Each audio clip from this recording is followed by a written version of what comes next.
Stocks trade ranged ahead of the weekend and the Lok Sabha poll results next week. Realty and consumer durables notch up some gains even as IT and healthcare slip. Apollo Hospital scores over expectations on most counts, but more importantly, the company tells CNBC TV18 that the momentum is continuing in FY25 and an acquisition too is likely to happen this fiscal. Jio Financial Services unveils the beta version of its everything finance app, Jio Finance. The move is expected to heat up things for competition and aimed at simplifying finance for users across demographics.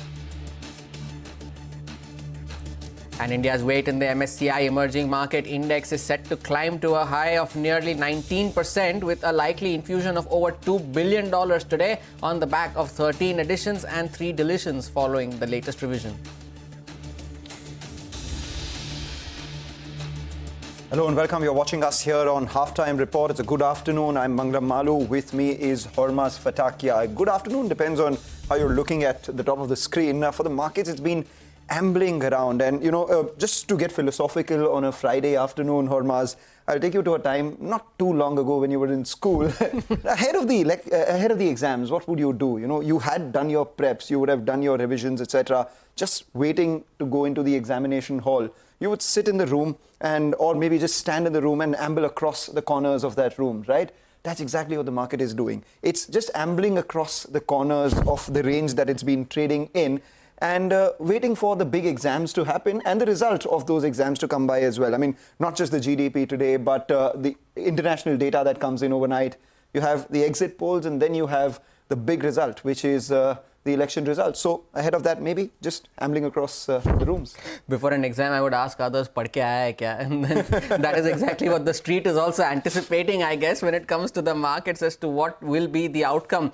On Saturday and then on Tuesday, which is the big election result as well. As you can see, the Nifty off the highs of the day, almost giving up the gains. Now, the Nifty Bank was supposed to be the support for the index as it was yesterday, but even that has now succumbed to some selling pressure. It's off the highs of the day as well. The Nifty is down 2%. For the week, the Nifty Bank flattish, down 0.5%, and that is where it stays as of now as well.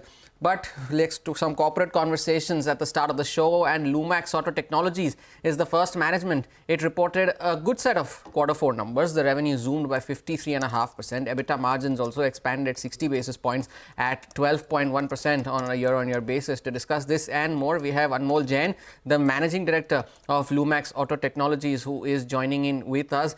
Anmol, good afternoon. Thanks a lot for joining in. I'd like to first start off with the margin question as well. What aided this improvement in margins, and do you see this figure improving past 12% to say northwards of 13 or 14% into FY25? Well, good afternoon. And firstly, I think the margin expansion is a culmination of various factors. We had recently acquired a company, IAC India, and that is operating at a much higher margin than the typically legacy business of Lumax Auto Technology. So that is one of the reasons where the margins have expanded. Going forward, I do believe that we would be able to sustain similar margins in the next, let's say, not just FY25, but even going forward on a much better top-line growth. So, as you know, Lumax Technologies is a diverse portfolio of products and companies. And I think we are pretty much firing on all cylinders, be it IAC India, be it aftermarket, or be it the typical other joint ventures which Lumax Auto Technologies has under its umbrella. Right. You spoke about the margins being maintained at current levels and a much higher revenue growth. Obviously, last year's revenues looked optically a lot higher because of the acquisition that you made of IAC. So let's ask you about the kind of revenue growth that you're targeting on a consolidated basis this year with all the acquisitions that you've had under your fold so far. And at the same time, at what rate are all your segments likely to grow? PVs, CVs, you have the two-wheelers and three-wheelers, etc. as well. So from a growth point of view, I think we're looking at anywhere between, let's say, 20-25% for FY25. Going forward, I think a 15% would be the CAGR, which I would estimate for the consolidated company as a whole for over the next 3 odd years. And then again, if you see segment-wise or if you see certain entities, they would be growing much faster. For example, the two joint ventures, although on a small base, but I believe they grew by almost close to 75% in FY24, and we're expecting that revenue size to again double in FY25. The matured companies are also growing at about a 15 to 20% CAGR. So again, I think a realistic growth would be about 20 to 25% for FY25, pretty much backed by new model launches. I do not expect the industry to grow at a similar rate, but I think penetrating into a higher value per vehicle, greater wallet share, as well as new model launches, all put together should give us that growth. You know, Anmol, I was going through your investor presentation and your FY23 and 24 revenue comparisons in terms of the segments. The passenger car segment now has become the largest contributing segment, is almost half of your top line compared to almost around 30% that it was in FY23. Was there a conscious effort to increase the exposure to the passenger car segment, or is this an impact of the acquisition that you made? Also, is this number likely to sustain in FY25 as well? So both, I would say. Number one, I think if you look back 5 years, Lumax Auto Technologies was a more two-wheeler dependent company where I think almost 70 to 80% of the revenues came from the two-wheeler segment. So strategically, it was a very clear management direction that we need to get the passenger vehicle penetration much higher because again, there is much more content per vehicle, value per vehicle, as well as new technologies which play a key role in the passenger vehicle space. The acquisition of ISE India was pretty much in line with that strategic direction to try and get a bigger pie of the passenger vehicle market. Going forward, I think the trend will continue. As on today, Lumax Technologies is sitting on an order book of over 900 crores. And I believe almost close to 80% of that order book comes from the passenger vehicle segment again. So I think the momentum in the passenger vehicle will continue for the forthcoming years as well for Lumax Technologies. For the industry, could you give us a split as to, in terms of value, what is the contribution from PVs, what is the contribution from CVs, and what is the contribution from two and three wheelers? This is for the industry, and then we'll obviously try to equate that to how you are positioned in that. In terms of our revenue mix, again, almost 50% comes from passenger vehicles. No, I wanted the industry. Your revenue mix, you've uploaded on the presentation. So when you talk about the industry, you're talking about the volumes of the industry? The value. Well, difficult, but I think, again, passenger vehicle would be a significant part of the value. Again, clearly the two-wheeler per vehicle contribution for us as a company would be anywhere between close to 2,000 to 3,000 per two-wheeler on certain models where we are, pretty dominant or present in a big way. Similarly, compared that to a four-wheeler value per vehicle, we would probably go as high as 40,000 per vehicle on some of the models. So it's almost a 15x value per vehicle. So clearly, the two-wheeler will never, for us at least, be able to equate from a value per vehicle quotient than that of a passenger vehicle. Is there a value per vehicle metric that you guys track going forward, given this mix changing? I mean, per unit, the higher value you generate, the more accretive that for your business, right? So what does that number on a blended basis stand at the end of FY24, and what's your target in the next couple of years? So for passenger vehicle, it would be close to give or take 15,000. And again, going forward, we do expect that to grow by at least 20% because of new technologies, advanced technologies, as well as a basket of products where we may not be present today. So passenger vehicle value per vehicle would be far more.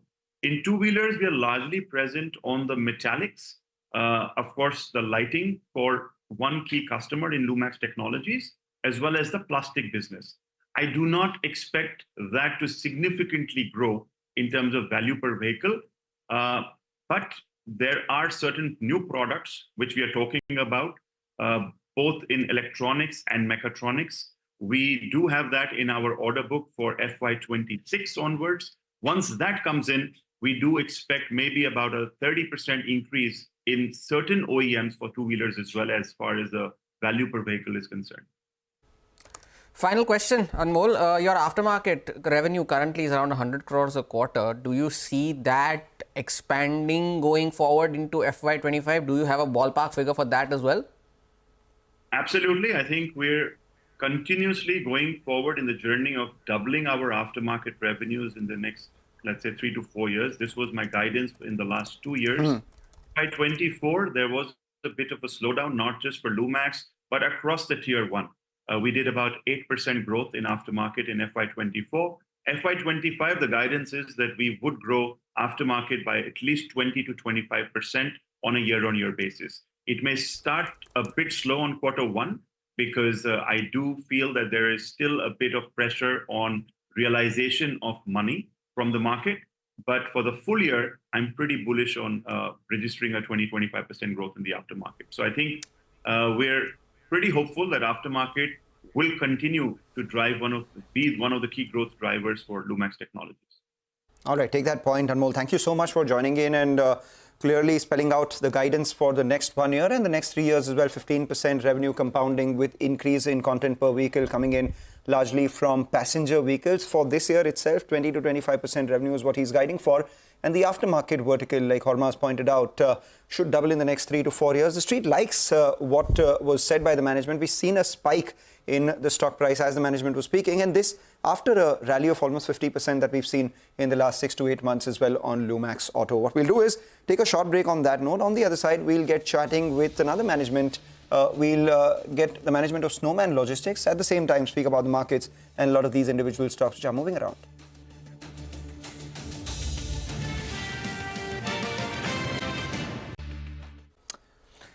Welcome back. You're watching Halftime Report here on CNBC TV18, and the markets continue to remain where they are as of now, and the Nifty is at the lowest point of the day, currently flat. The Nifty Bank too has given up most of the gains that it had made since the start of the session as well. But as promised, we'll get chatting with the management of Snowman Logistics now. It reported a stable set of fourth quarter numbers despite the cold wave in the month of January and February. EBITDA had improved on the operating leverage. The ongoing heat wave should further boost demand for cold chain logistics. To discuss this and more, we have Sunil Nair, the CEO and whole-time director of Snowman Logistics, who is joining in to talk more about the quarter gone by. Sunil, good afternoon. Thanks a lot for joining in. What has been the performance so far in the quarter considering the heat wave? Because the heat wave must have led to a lot of demand for cold chain logistics. What's your target for this summer and the expected growth you are anticipating over the next 12 to 18 months? Hi, good afternoon. Yes, the quarter has been as we expected. The overall shift of unorganized sector to organized is something which we have been hoping for in last couple of years, and we see that on the ground. We have achieved 126 crore of top line this quarter and 30 crore of EBITDA. In total for the year, it is 503 crores of top line and EBITDA of 108 crores. This is the first time we have crossed the threshold of 500 crore in top line and 100 crore in EBITDA. So it's quite boosting for all of us. We see that the overall trend in terms of the business is quite positive. The top three segments are supporting our estimations, and all our expansions are aligned to that. So yes, it's overall looking quite positive for us. Let's put a number to that positivity then, because 500 crores in a year and 100 crores in EBITDA in a year are milestones that you've achieved. All that is for the viewers to already see, and all that is in the price as well, given, the street is aware of all these things. Let's talk about what you are guiding for in terms of revenue growth for this year and EBITDA as operating leverage benefit plays out for you as well. It's a heat wave which is underway. So what is this summer looking like as was earlier asked? So I can say that we are looking a higher double-digit number growth this year. And as informed earlier, FY26, we are looking at somewhere between 800 to 1,000 crores of top line. So all our actions today are aligned to that milestone which we had set for ourselves. All our investments in terms of expansion and everything is aligned to that. Okay. And at 800 to 1,000 crores in FY26, what would the margin profile of the company look like? And what's your glide path to that? What do you do in FY25? So as you know, the business model had slightly changed 1.5 years back, where we brought in Snow Distribute, which is a distribution business model, where the margin as a percentage looks lower, but in absolute, it makes a lot of sense to the overall business model. So the mix is changing slowly. The more of Snow Distribute is coming into the revenue. The margin in terms of percentage might come down a couple of percent in next 2 years, but in absolute terms, we are looking at a good reasonable jump. Right. Sunil, you mentioned that your construction activity is currently underway in cities like Kolkata and Lucknow. When does that capacity come on stream? And once it does, how much do you expect those facilities to add to your top line and to your operational performance as well? So in case of Lucknow, it will be functional in the month of July. And in case of Kolkata, it will be functional in the month of September. And in addition to these two, we are now further investing in Krishnapatnam. We are also building a build-to-suit asset-light model in Nagpur. And in next financial year, we will be adding a couple of more locations like Bhubaneswar and Ahmedabad and Mumbai. So that's the plan. In next 2 years, we will be by the end of this financial year, including the projects which are in progress, we'll be investing around 215 crores, out of which 50 crore is already spent, and the rest we'll be spending in next 12 months' time. So with all these put together, we expect that our warehousing revenue should go up by around 30% as we have these facilities almost 80-85% utilized. That's the estimation. So warehousing revenues should increase by 30%. Your overall revenue is close to around 500 crores. Warehousing is, roughly a third of that, I presume. What is the asset turn on this 200 crore investment that you're going to make? Asset turn, I'm sorry, I don't have that number handy. I need to check on that. I'll get back to you. Okay, so then by the end of this year and by the end of next year, what would your overall pallet capacity be? It's 1.41 lakh now. So including the leases that we are doing, which is asset-light model, by the end of FY26, we expect to be 2 lakh pallet positions. By the end of FY25, that is? Yes. No, by the end of FY26. By the end of FY25, we should be somewhere around 170, 175. Right. Sunil, your e-commerce business currently is only around 4% of your sales, and you have only one large customer in terms of Amazon. How much do you plan on bringing more customers on board for this business? Have you set a target for FY25 that this proportion of 4% should go up to, say, 7, 8 or 10% by the end of the year? No, in case of e-commerce, we don't expect it to change much because we see that the overall growth has been quite muted. And this has been an experiment with the client that we are working with, and I think they are still at piloting mode. So the overall business model is not frozen yet. So the experimental phase will continue, and I don't estimate much change in this contribution of e-commerce in our business. All right. What's interesting is that, while you've hit these milestones, over the last 1 year, 500 crore on the top line, 100 crore on the EBITDA, the one who'll be laughing the loudest to the bank would be your promoter. They've increased their stake from 40% to about 45%. They've maxed out the amount that they could buy in their own company. The question is, will they invest further? Because every time we speak to Mr. Prem Kishan Gupta, he says that every incremental money that we have, we'll probably deploy it back into Snowman Logistics. So I just wanted to know if they plan to take it to the 51% mark at some point. So I know as much as you know. It's a GDL management and the promoters, so they decide depending on their investment plans. What I can say is they have shown a lot of confidence with us, and they have encouraged us to invest and expand the businesses and invest in technology and everything. So I'm sure they have a long-term view on Snowman. With business growing the way it is, Sunil, does your company have any acquisition plans lined up for FY25? You're in talks with companies. What's the plan here?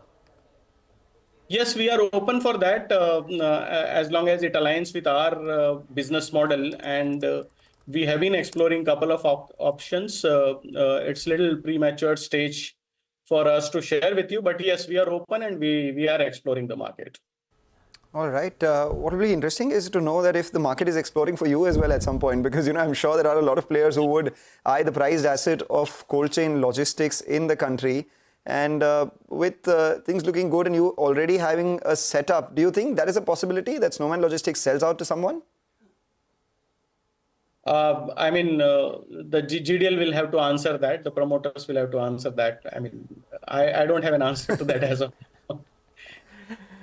All right, Sunil, we'll leave it at that. Thanks a lot for joining in and sharing your views for the road ahead as well. That was the management of Snowman Logistics there, in talks for acquisitions, but does not wish to get acquired as of now. No idea on that front as well. The stock down 2.5% as we speak. Time for a short break on Halftime Report. Up next, Manish Hathiramani of Deendayal Investments will join in with some trading strategies on the other side. Stay tuned. We'll be right back.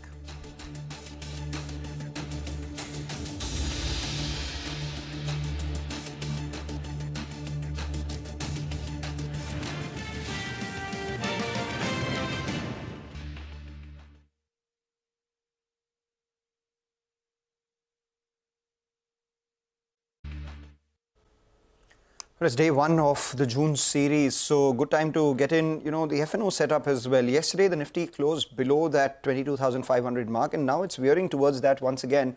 After having seen a big up move in the morning at levels upwards of 22,650, it's fallen a bit, but still holding mildly in the green. Let's see where it goes from here, given the sort of triggers that are there. The good part, however, about today's trading session, two good parts. The first part is that the India VIX is cooling off as well. So yesterday we saw the India VIX move all to the levels of almost 24, and now it's come down. And the second part is that it's defended the 20-day moving average, and that's the one that should come up for you on the screen as well. 20-day moving average of the Nifty, 22,475. Yesterday as well, it closed right at the 20-day moving average, which was closer to 22,480 or thereabouts itself. So those are a couple of factors that I'll be watching out for ahead of the big events. These are options that expire on June 6th. So by then you'll have enough clarity on what happens to the markets. 23,000 call is active with a premium of 200 rupees. So 23,200 is something that everyone's keeping an eye out on. Very near future, 22,500 put also is equally active. And that has a premium of almost 367 rupees. So that's telling you that, there is still a fair amount of volatility that the street is looking at right now. And what's interesting is that, you also see some punt buying at deep out of the money or deep out of the money puts or calls. And 20,200 put, that's extremely active. 74 lakh options added, and these are options that expire on June 6th itself. Maybe some punt buying at around 10 rupees a pop for 20,200 put. Maybe could also be some sort of hedging for investments which have taken place. The big triggers, of course, we've been speaking about that. The exit polls that come by tomorrow, then the general election results. Thereafter, after the next week's option expiry, we'll have the RBI policy on Friday. Advancement of the monsoon, something that always keeps D Street as excited as everyone else, and geopolitical situations in global markets. We're still not out of the woods. We still have, the US yields increasing. So those are a couple of factors that I'll particularly be watching out for. Two positive things you highlighted, Mangalam. That's the bulls must be thirsty to hear such good news. That is, the weak cooling off, I guess, is heartening for the bulls. Definitely, that's for sure. The 20 DMA, the key for the Nifty, as Mangalam was highlighting. Let's pose that question to Manish Hathiramani of Deendayal Investments as well. Manish, good afternoon. Thanks a lot for joining in. How important is the 20 DMA now for the Nifty? And if it manages to sustain that, do we see that bounce back towards 22,600, 650 levels? Good afternoon, Hermes. Thank you so much for having me on the show. Well, 22,400 to 22,450, I think that is the crucial juncture that we are in. We did kind of bounce from there, but on the upside, we have a short-term resistance at about 22,710 to be precise. Let's round it up to 700 to 750. Until we really don't get past that, I don't see the markets going up. Situations can be that we break the levels of 400 again. And if we can close below 22,400, we can see a slide all the way down to 22,000. All right. And what kind of probability do you assign to either of these activities? I mean, I'm sure that it's difficult because you guys trade based on just levels and it's mostly post facto. But what is your sense? I mean, is there any sense of direction that you have right now because it's such a binary event? Hi, Mangalam. Well, last week, in fact, last Friday, when you and I spoke, we did discuss the crucial levels of 22,900. And I had mentioned to you that if we break 22,900, we can see a slide of about 300 odd points. That has already happened. The reason why I would not put money on a direction right now is simply because we are at a very crucial support of 22,450. And if we do bounce from here, that's when we feel that we can get past 22,700 and probably go back to 23,000. However, if you look at everything put right now, we have kind of gone a little sideways. Maybe that's because of the big event, but 22,400 really is the mark to look out for. What about specific stocks? Manish, what are you recommending this afternoon? So since we are so close to that support, I'm actually working with two buy calls. My first buy is on an M&M for a target of 2650, stop loss of 2475. 2475 to 2530 is a good support zone for this stock. We have respected that, and therefore we can expect a level closer to 2650. The second buy is on HDFC Bank, which is for a target of 1557, stop loss 1495. The stock crossed the intermediate high of 1540, and then we had a correction for a couple of days. We have made a U-turn from the current lows this morning, and therefore we can expect the pending target to be achieved. All right. Thanks a lot, Manish, for joining in. Wish to speak to you next Friday, hopefully with some more clarity in the direction that the market's taken post the binary event that goes away. With that, we'll slip into a short break. But as we do that, let's tell you some important news that is coming from the stable of CNBC TV18. The top headlines every day will hit your inbox before you call it a night. With CNBC TV18's daily newsletter on LinkedIn featuring the top 10 stories on markets, corporate updates, economic insights, and financial highlights. So subscribe now, and before you hit the sack, you will get updated with all that happened. And that's the CNBC TV18 Edge that we promise.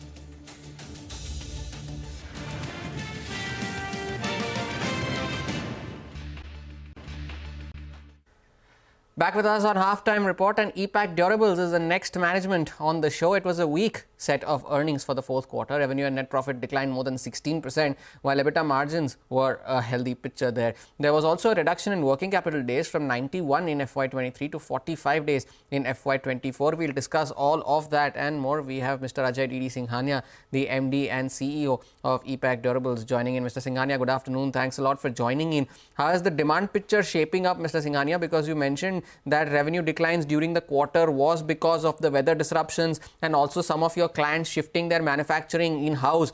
How is demand shaping up, especially because the summer that we have had? What's the situation on ground right now? See, right now, I mean, we are in an exceptional season for the heating cooling products because the severe heat, especially in the north of India. So we are currently experiencing a situation wherein from the brand side, if we look at the market is in a stock out situation mostly. So we are experiencing almost 50% plus growth in this quarter. All right. And what about the margins? I mean, do we see improvement there? What's the target that you have for this year? See, definitely, yes, margin improvement we will see on two counts. One being that obviously we had done a lot of backward integration in the previous 2 years. So that backward integration definitely had played a significant role in our improvement in the operating margin and EBITDA for the financial year ended 24. So currently also we definitely are looking at leveraging the infrastructure what we have set up and also the additional capacities what we have put up by adding a new plant in South is definitely helping us leverage the extended season and the increase in quantity what we are seeing. Any plans on expanding capacity? You just mentioned about a new plant that you added in the South. Are you looking at more geographies and adding more plants in the year? So currently, there's no plan, although we did a fundraise at the IPO in January itself. So that money is still parked in the bank as a fixed deposit. So for the next 12 to 18 months, definitely there is no plan for any significant improvement or enhancing capacities, especially for AC. Having said that, we are definitely looking at diversifying some of our products. So we are adding newer products in this current year. So we are going to add washing machines by September, October. And then other products in the small appliances as well, small domestic appliances. So that sort of diversification we are doing to utilize the existing capacities during the lean season of air conditioning. But no significant capacities for AC definitely. I wanted two important data points from you. One was the kind of capacity utilization that you're currently at. You said that you will be leveraging on your assets that you have. So what is your targeted capacity utilization by the end of this year? And the second one, working capital days, there's been tremendous discipline. I mean, 91 days have come down to 45 days. Is there scope for further reduction? If yes, what's the target? See, first for the working capital days, definitely we had worked on all the key levers, both the inventory corrections and the debtors and the creditors. So inventory correction is the further lever we look at where there is definitely scope to improve further. So there's a lot of dependence on import currently. So especially March being the peak month looking forward, April maybe definitely have to carry certain amount of inventories, especially the imports. So that's something we are working on. And going forward, as we are looking at the localization of a lot of imports getting localized in next 1 year and so there's a lot of improvement possible in further reducing the working capital. So ideally, we are looking at further improving it in the current financial year. You have a ballpark number for that from 45 days? Do you plan on bringing it down to say 40, 35? What's your target for that? 35 would be an ideal target to look at under the current circumstances. Right. So on the debt front as well, you've managed to deleverage your balance sheet considerably. Your debt to equity has come down from 1.58 to almost 0.37. As of now, you still mentioned that your proceeds from the IPO are still unutilized. Do you plan on utilizing some of those funds to further bring this debt to equity down, become a debt-free company on the balance sheet front? Or do you plan on utilizing those proceeds for other purposes? See, other purposes definitely are under evaluation. So we are looking at both organic and inorganic opportunities to utilize the funds. For debt repayment, we already used 80 crores from the IPO proceeds to repay that. So now we don't have any significant loan. It's probably close to 90 odd crores is the only term loan what we have besides the working capital. So we don't have any significant loan to pay off as of now. You entered the air cooler category in the fourth quarter, and you mentioned as well that you're looking to diversify away from non-ACs. I mean, diversify away from ACs into non-ACs. So what's your, ideal mix going forward? What's your current contribution from air conditioners? What's the target for FY25 and then eventually beyond? Yeah. See, currently our revenue mix is 80% from air conditions and almost 20% from non-air conditions. Going forward, these we call the large appliances and large non-AC appliances, what we're adding like the coolers and washing machines. Definitely, this being the first year will be the ramp-up period for us. For FY26, if we talk about, we are definitely targeting to bringing it down dependence on AC from 80 to 70 odd percent. 80 to 70%. And does that have a bearing on your margins? Because large appliances, I presume, will do a lot better for your EBITDA, right? Definitely, yes, definitely. So that's the target now. As like I shared earlier, a lot of it is because of our in-house manufacturing. Our own in-house manufacturing today contributes almost 65% of our total value add. So that's one significant thing which we are going to leverage further. How much better can the EBITDA get? I mean, what's the delta? If, say, for instance, the contribution of non-ACs increases by 10%, how much does that improve your EBITDA? See, our current EBITDA for FY24, we reached almost 8 odd percent, 8.2% is what we have already achieved. So maintaining it around 8 would be the target for the short term for next 1-2 years. And then further improving it would definitely be the long-term target. So currently maintaining it at 8%, around 8% is what ideally the target is for us for next 2 years. Because we'll be newer products here. So there will be some long-term. And you said long-term there is a target for improvement. How much is that? Is that 8.5%, 9%, closer to double digits? I think that would be too forward-looking. But yes, definitely currently maintaining at 8% because newer categories getting into, there is a certain amount of entry cost what needs to be paid to the market. One final question then. You mentioned that you have acquired new customers and increasing your wallet share with other existing customers as well. But now that most of your major air conditioner brands have shifted their manufacturing in-house, say the likes of Voltas, Daikin, is your focus going to shift towards the newer customers that you have acquired going forward? See, first of all, the existing larger brands, they have not got into manufacturing for the first time. So it's an extension of their current manufacturing facilities. So they have enhanced capacities. But at the same time, even in the current quarter, we are experiencing that their enhanced capacities are also not sufficient to meet the market requirements. So there is a huge pent-up demand. And this increase in demand is going to continue because India currently is at a very low penetration for AC. So AC market is definitely going to increase forward by 12 to 15% year on year for next 8 to 10 years. So we will continue growing with our existing customers, even though they are setting up their own capacity, and definitely acquiring new customers is an add-on for us. All right, Mr. Singhania, we'll leave it at that. Thanks a lot for joining in, sharing your outlook for FY25.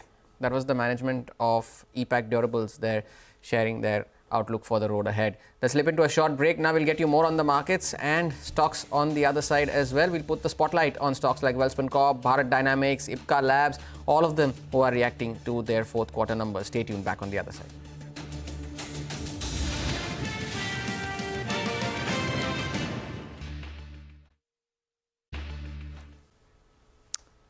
Welcome back. You're watching us here on Halftime Report. The Nifty continues to meander just a little over that 22,500 mark. But, you know, in a surprising move, we're seeing Zomato underperform in today's trading session. Zomato is actually down about 3.5–4%.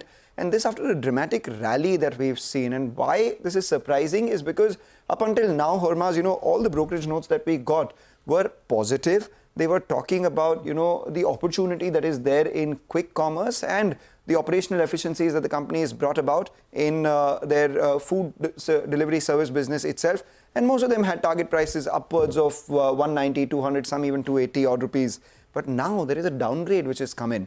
Macquarie has said that they have an underperform call with a target of 96 rupees. That's nearly half of where the stock is trading at right now. And what is their thesis? They're saying competitive intensity is rising in quick commerce. JioMart has obviously announced delivery of groceries from next month itself, and that happens in 30 minutes.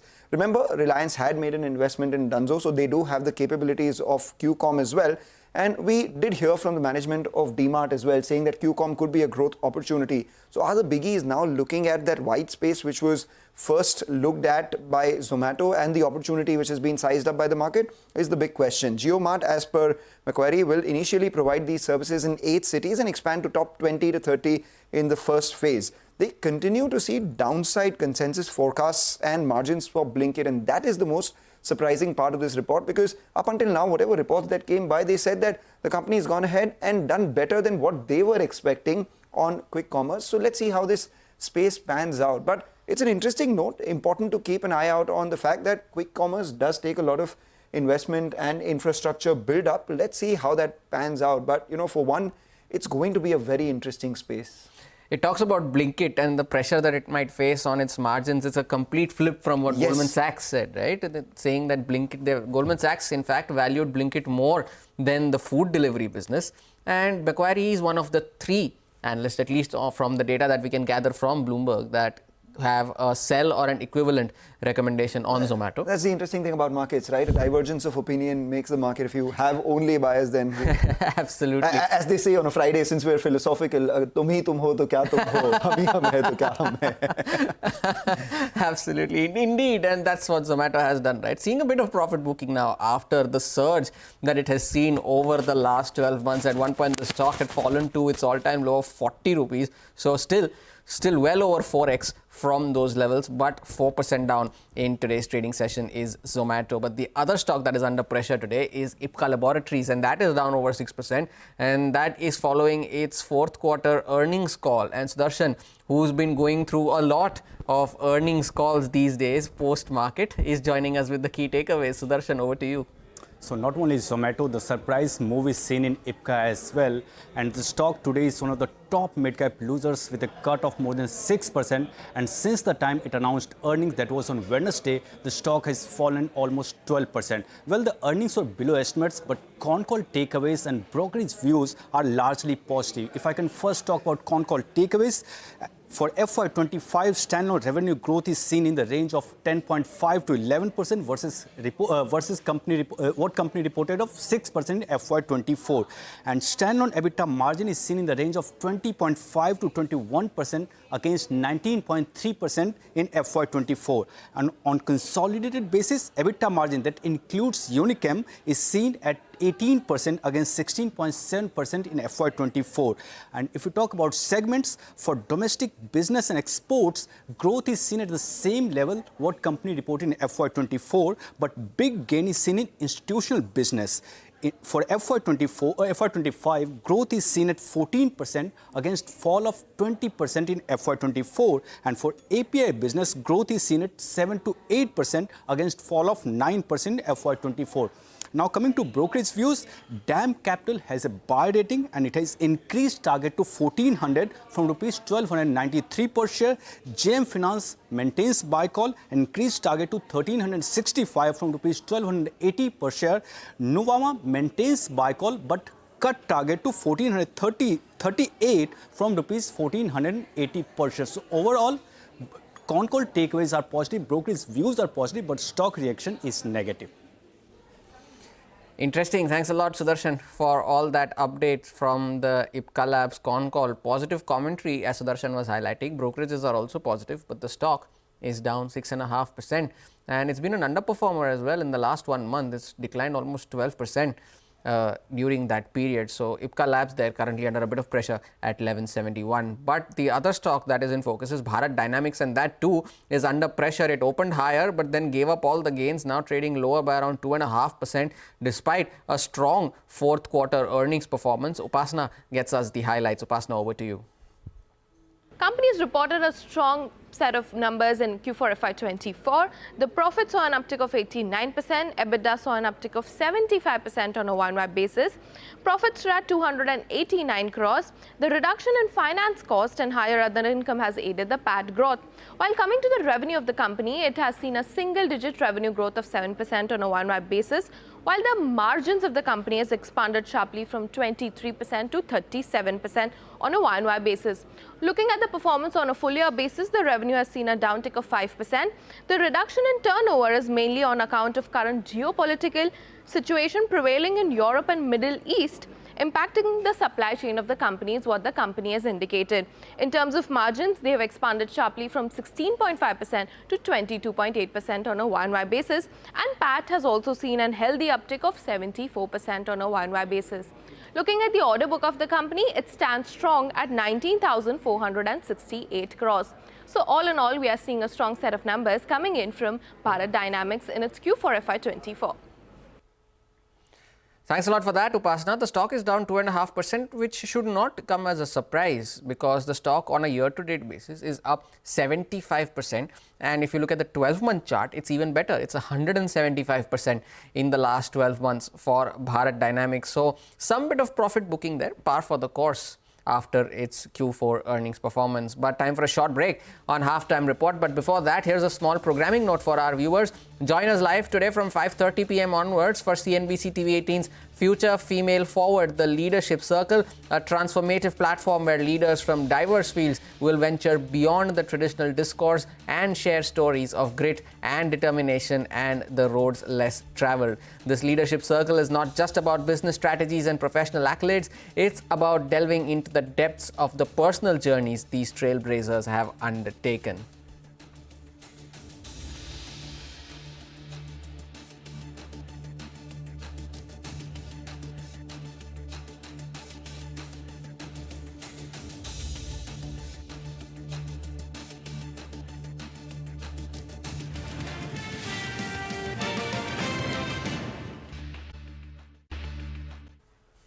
Welcome back. Now, brokerage firm CLSA has reiterated its cautious stance on the Indian IT sector after cloud computing major Salesforce missed its revenue estimates in the first quarter. Rima is joining in with more details. Rima.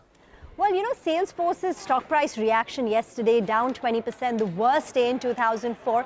It spooked not only investors on Wall Street, but even back home in India, right? And everyone's wondering what's going to be the impact on Indian IT companies. So Salesforce declined 20% because Q1 numbers missed street expectations, and even the Q2 guidance is weak.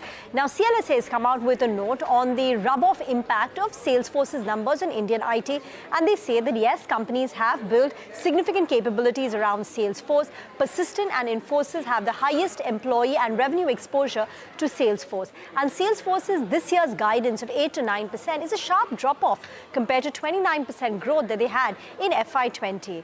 Their guidance assumes that the demand environment remains unchanged through the course of the year, so no improvement there. They are seeing elongated deal cycles, high level of budget scrutiny from clients. Something, it's not that we've not heard this. Even the Indian IT clients have been saying this, that, you know, deal conversions are taking longer. but Salesforce has only reiterated it.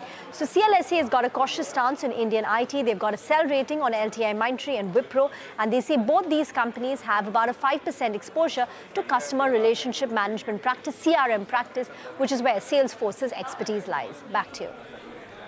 Rima, thanks a lot for that. The Indian IT, the Nifty IT index is currently muted, is not seeing some extreme reactions because of this. But what is seeing an extreme reaction because of earnings, actually two extreme reactions. One of them is Praj Industries. That stock is doing very well after its fourth quarter results. On last count, it was up almost 6%. Now it's slightly off the highest point of the day, but still 5.5% higher for Praj Industries. On the flip side is Welspun Corp, and that is the biggest loser on the Nifty 500 index as we speak. There, 8.5% lower now is Welspun Corp at 550, down to the lowest point of the day. The management reiterated in its earnings call that demand remains robust, but the guidance has certainly failed to enthuse the street. 8.5% lower is Welspun Corp. But with that, it's a wrap on this edition of Halftime Report from Mangalam, me and the team that put this show together. Thank you so much for watching. Business Lunch takes the action forward.